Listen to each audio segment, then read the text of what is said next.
learn from this. Let's go ahead and go to another caller here. I want to get to Michelle in California. Hey, Michelle, you are on the air with Truth Wanted. What's up?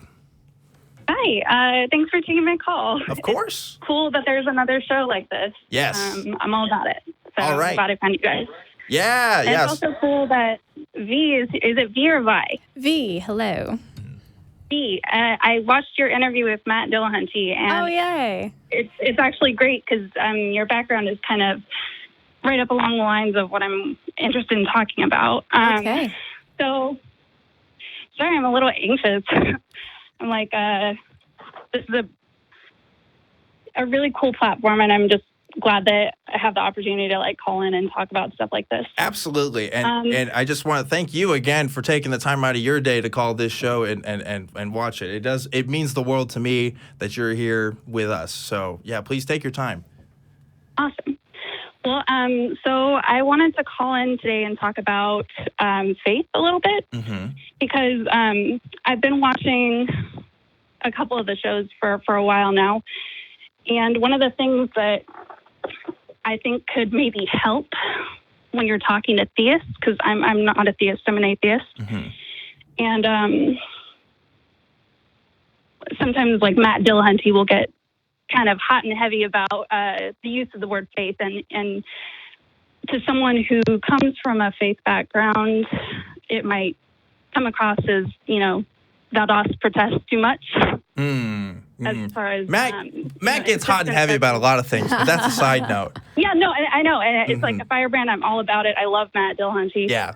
But at the same time, when you're conversing with people that are talking about faith in that way, in that manner, as far as almost insinuating it more along lines of hope than faith, because I think those two are very close.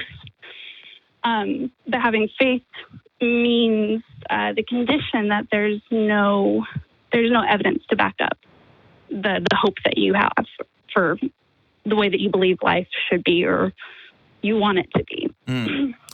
Yes. So, sorry. and that's something. Go ahead. Go ahead, Michelle. Finish your thought, and I'll respond. Yeah. I just seeing as a dating person, it's kind of, I'm a little envious almost of systems like religion that set up, rules and rules within relationships that kind of, and I guess I'm sort of thinking it out loud now. It's a set rules, and you should be able to set your own rules in your relationships, especially your intimate relationships.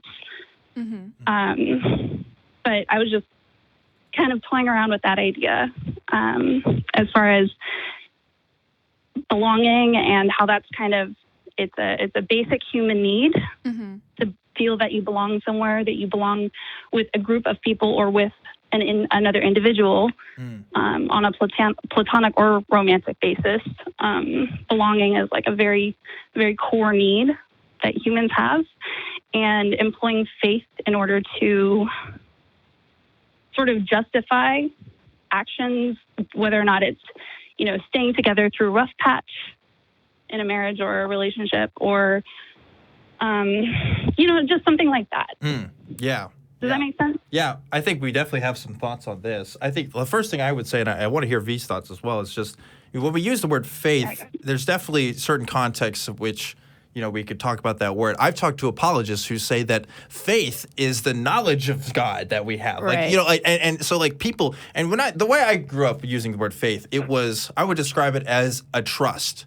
It was you don't know everything yet, but you're just going to trust that things are going to work out. That's what my faith in God was going to be. And I think, Michelle, that's kind of similar to the definition you're using as far as what trust should be in a relationship, in that you don't know all the details. Yeah, you don't know what, the end game is going to be, but you trust that things are going to work out. And I don't think that we would disagree that trust is implicit in there. But when we use words like faith in a religious context, that can be a bit different from using it in a relationship context. Right. I think the issue is that when you have faith in something that you've never experienced or seen yourself, and nobody else can demonstrate it, then that's when it becomes tenuous. If you saw maybe your parents or your friends or somebody have an amazing relationship, you know that thing exists. You can point to something and say, I know this exists. I'm going to have faith in that context that I will reach that too at some point. So that's a real thing in the real world, and we can hope and trust that that will be something we can bring to fruition. Yes. It's a very different thing to then apply that same viewpoint to something that nobody has seen, nobody has proven. Right. I have faith that relationships can work out because we've seen relationships work out with people. Exactly. I don't have faith that somebody rose from the dead 2,000 years ago because I've never seen somebody rise from the dead. You see what I mean? Like, it is a bit, it's different in the kind of context there. So Yeah. I don't, obviously trust is needed in any kind of relationship there, right? So like, go for it. And if faith is the word you want to use for that, go ahead. Just understand that I certainly don't use the word for that just because of conversations like this where it just gets confusing for people. Well, also, I think that faith implies there's no better reason to trust it. So if you are in a relationship with someone who has never told you the truth and is always lying, having it would be probably more appropriate to say you have faith that they will stop lying to you at some point, even though you've never seen that happen. It's different than trust, which is something that you can build on as your experience allows. Yeah. Good points. Well, and I guess the frame of mind that I'm coming from is because my parents' own marriage was dissolved when I was very young, so I never really had a working example to draw from. Like, my grandparents were pretty stable, but my own parents' marriage kind of, I guess you could say, like, blew up my faith in the fact that relationships can happen like that. Like, I'm not quite sure I believe it. And especially with, divorce rates being what they are, most people don't enter into marriages thinking that they're going to end. But the reality is that most of them, or, a great number of them do. Yeah. Right, yeah. So when I'm talking about employing faith, I'm thinking more along, like, long-term goals. Like, I have faith, well, and also because I do want to have children. I want to have a family of my own, and I don't want to rely on the old. Obviously I was raised somewhat religiously, but that's definitely not the way I want to build my own relationship. Yes. But I don't have a lot of trust in a lot of other relationships. It just seems kind of hopeless. And I know it's probably just fatigue now because, with all the dating apps and stuff like that, you can literally meet anyone. Oh, I've been there. And it's almost like a paradox of choice almost. Yeah, oh, yeah. For sure. I have, I feel like it could work with this person, but who's to say that this is the best thing? Like, should I, keep looking, or should I try and square with these flaws? I mean, everybody's flawed, but are my flaws going to work with this person better than they would with this person?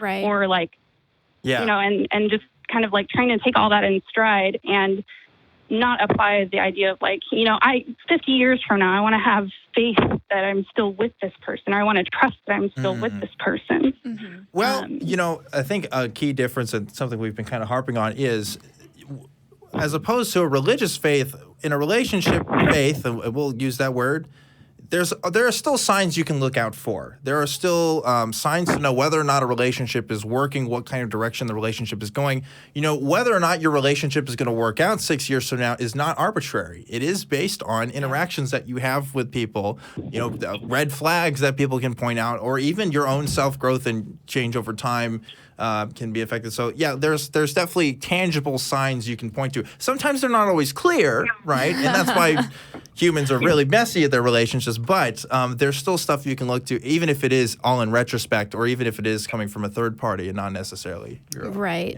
Yeah. It's more in your capacity to control than, say, your relationship with a non-existent deity. Yeah. Because there is another person there to kind of work with. So it's a similar word, but I don't think it's necessarily a similar situation as much. Also, I just want to kind of throw out there that Yeah, I think the concept of religious dating, religious culture, gives us the idea of the one and like soulmates and the one person who you're supposed to be with. But I kind of left that by the wayside a little bit and was like, you know what? Whoever I'm with it's going to be a unique relationship, and it might be amazing and it might not be so amazing, but there's not someone else who is meant for you waiting for you. Yeah, I've even been against this idea almost of that necessarily that you have one person that you're with your entire life. I don't think that works out that way for everybody. Like, and I'm right there with you. Like, I'm not even set on marriage. It's like I live in California. We're very open over here. Sure. Where, but it's more of like a personal thing of where, like, I am focusing a lot on like, who do I want to have kids with, and like this is. Regardless of whether or not our relationship works out, we're going to have a joint interest in the life of the person that we create. And it's such a heavy thing. I'm like, do I even want to dive into that? I mean, I'm at a point where I'm like, I feel like I should, or I shouldn't say that. I don't feel like I should. Yeah. If anything, I almost feel like I shouldn't. I was listening to you guys talk about the antinatalism the other day, and that was pretty interesting. Yeah. Yeah. So Michelle, I'm 23. The thought of having kids scares the hell out of me right now. Anyway, regardless of whether I was an antinatalist or not. But part of the reason why I am an antinatalist is, well, at least it's a good term for me now, is just because. I mean, that's a whole other question of ethics and bringing people into the world. But like, if having kids with somebody is your goal, and you want to find somebody that's compatible enough for that, then yeah, I think you can do it. Like I feel like this is turning to an encouragement session now. Like, yeah, like go ahead, like live your best life. Michelle, you should totally call into secular sexuality. I not to plug it, I was just but that. I had to. I haven't heard about that one yet, but I'm definitely interested in learning more about that. I'm actually starting a master's program for LPCC in counseling psychology next year. Awesome. So I'm like super interested. I'm a sex positive, all that kind of stuff. I think I'm still, when you're raised, we weren't raised super religiously, but we were sort of lukewarm. Sure. I guess. Yeah, that shit hangs on though. Yeah. Yeah. So but the culture and like, even stuff like princess movies and all that stuff. It's like, I want someone who's, going to treat me like a princess, but also like the strong, independent woman that I am. Right. Yeah, so, I say call in. That this sounds like something we could talk about for ages. Yes. So yeah, absolutely. When is that show? Secular Sexuality airs on Thursdays at 7. So one day before this. All right, definitely noted, and I will subscribe and all that stuff too. Awesome. There we go. I look forward to talking to you more. Yeah. Well, Michelle, thanks for calling in. If you want to talk to me about this more, I have an email address. It's truth@atheist-community.org. You should definitely message me there. And also call into V's show as well, because this sounds like we keep talking about this. But we do have a full line. I do want to get to some other people. But again, thanks for calling in, and thanks for being so open about your struggles right now. And I'm so glad that you got to have this conversation with us. So. Awesome. Thanks for taking my call. Yes. For sure. Have a great night. Did you was that a plant, V? Did you make that call? So I mean, I could not have planned that better. Okay. Like that's too coincidental to be planned. But even it's funny because even though she said she's from California and she's much more open and sex positive, like just living in the United States and having it's still the touches of kind of a religious sex culture is still there a little bit. Like even just the goal of having kids. Yeah. I can't tell someone's heart. I don't know where that comes from, but I know that is something that is religiously inspired very much for some people who feel that they personally feel like they can't accomplish what they want in life if they don't have a family of their own. Mm-hmm. Right? And for some people, that's absolutely valid. And for others, if that's not you, that's also totally valid. Yeah, for sure. It's not me.